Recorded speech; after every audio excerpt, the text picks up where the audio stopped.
இயேசுவின் ரத்தம் ஜெயம். Praise the Lord my dear brothers and sisters. இந்த நாள்லையும் ஆவியானவர் உணர்த்தின காரியம், இயேசுவை போல் மாறணுமா? ஆவியானவர் உணர்த்தின வசனம் அப்போஸ்தலருடைய நடபடிகள் அதிகாரம் 7 வசனம் 60. அவனோ முழங்காற்படியிட்டு, ஆண்டவரே, இவர்கள் மேல் இந்த பாவத்தை சுமத்தாதிரும் என்று மிகுந்த சத்தமிட்டு சொன்னான். இப்படி சொல்லி நித்திரை அடைந்தான்.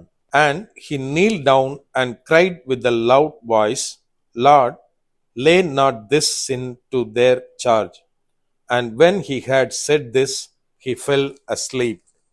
Acts chapter 7 verse 60.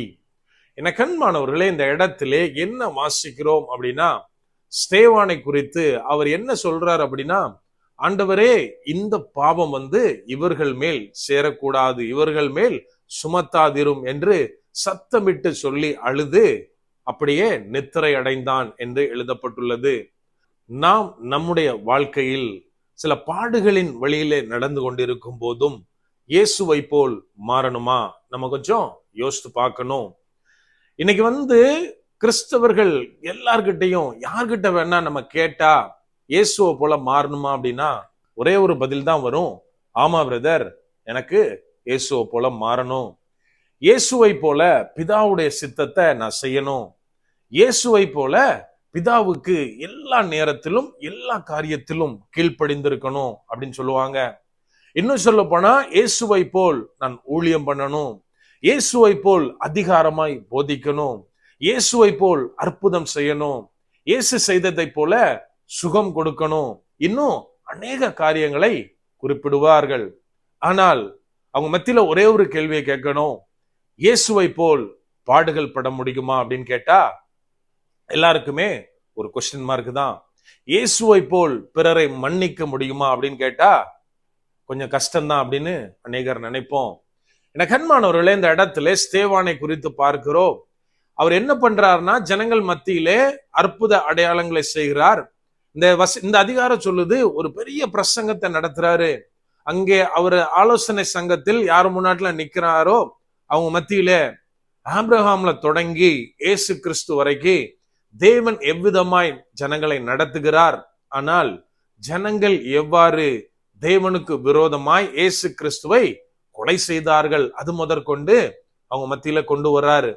இதை கேட்டு எல்லாரும் பயங்கர கோபமாகி அவரை கொலை செய்யறாங்க. அந்த கடைசியாக உயிர் பிரிகிற நேரத்துலதான் அவர் சொல்றாரு, ஆண்டவரே, என் ஆவியை உங்க கையில ஒப்படைக்கிறேன், ஆனால் என்னை கொன்ற இந்த பாவம், இந்த இரத்த பழி என்னை கொன்ற இந்த ஜனங்கள் மேல சுமத்த வேண்டாம் அப்படின்னு தேவனிடத்தில் விண்ணப்பம் பண்ணுகிறார். என கண்மானவர்களே, இது யார் செஞ்ச காரியம் அப்படின்னா இயேசு கிறிஸ்து செஞ்ச காரியம். சிலுவையிலே தன் ரத்தம் எல்லாம் போய்கிட்டு இருக்க நேரத்துல, தன் ஜீவன் கொஞ்சம் கொஞ்சமா பிரிகிற நேரத்துல பிதாவை நோக்கி சொல்லுகிறார், இந்த ஜனங்கள் தெரியாம செய்யறாங்க, ஆண்டவரே, இவங்களை தண்டிக்க வேண்டாம், இவங்க மேல பழி வேண்டாம் அப்படின்னு இயேசு கிறிஸ்து செய்ததை போல இந்த இடத்துல ஸ்தேவான் செய்ததை நாம் பார்க்கிறோம். என கண்மானவர்களே, நம்ம எல்லாத்துலயும் இயேசு கிறிஸ்துவை போல நான் இருக்கணும், இயேசு கிறிஸ்துவை போல ஊழியம் செய்யணும், இயேசு கிறிஸ்துவை போல பிரசங்கம் பண்ணணும், இன்னும் பரலோக ராஜ்யத்தை மக்கள் மத்தியிலே கொண்டு சேர்க்கணும், இது எல்லாம் ஓகே. ஆனால் இயேசு கிறிஸ்துவை போல பிறரை மன்னிக்க முடியுமா? இயேசு செய்ததை போல மற்றவர்களை அளவு கடந்து எந்தவித எதிர்பார்ப்பும் இல்லாமல் நேசிக்க முடியுமா? நம்ம கொஞ்சம் யோசிக்கணும். என கண்மானவர்களே, இந்த இடத்துல ஸ்தேவான் அதைத்தான் செய்தார். தன் வாயினாலே செய்த பிரசங்கத்தை பார்க்கிலும் தன் வாழ்க்கையினாலே ஈவன் ஜீவன் பிரிகிற அந்த நேரத்திலையும் இயேசு கிறிஸ்துடைய சாயலை அவர் பிரதிபலிக்கிறார். அவரை போல வாழ்ந்து தன்னுடைய வாழ்க்கையை சக்சஸ்ஃபுல்லா கம்ப்ளீட் பண்றாரு. நாம் இன்றைக்கு என்ன மாதிரியாக இருக்கிறோம்? இன்னைக்கு அநேகர் இடத்துல நமக்கு என்ன பார்க்கிறோம் அப்படின்னா, இயேசு கிறிஸ்துவை போல பாடு அனுபவிக்க முடியுமா அப்படின்னு கேட்டா இம்மிடியேட்டா என்ன சொல்லுவாங்க அப்படின்னா, நம்முடைய கஷ்டத்தை எல்லாம் பாடுகளை எல்லாம் சிலுவையில சுமந்து முடிச்சிட்டாரு. அப்படியானால் இவர்கள் செய்தது என்ன? இயேசு கிறிஸ்துடைய சிலுவை மரணத்திற்கு பிறப்புதான் அப்போஸ்தலராகட்டும், சீஷர்களாகட்டும், இன்னும் இரத்த சாட்சிகள் ஒவ்வொருவராகட்டும், அவங்களுடைய வாழ்க்கை எவ்வளவு நினைவற்றது. அவர்களுக்காகவும் தான் இயேசு கிறிஸ்து மரித்தார். ஆனாலும் அதே பாடுகளை அவர்களும் ஏற்றுக்கொண்டார்கள். நாம் என்ன நிலைமையில் இருக்கிறோம்? பாடுகளை இயேசுவுக்காய் ஏற்றுக்கொள்ளுகிறோமா? நம்முடைய வாழ்க்கையின் மூலமாக மற்றவர்களுக்கு அவருடைய அன்பை தெரிவிக்கிறோமா?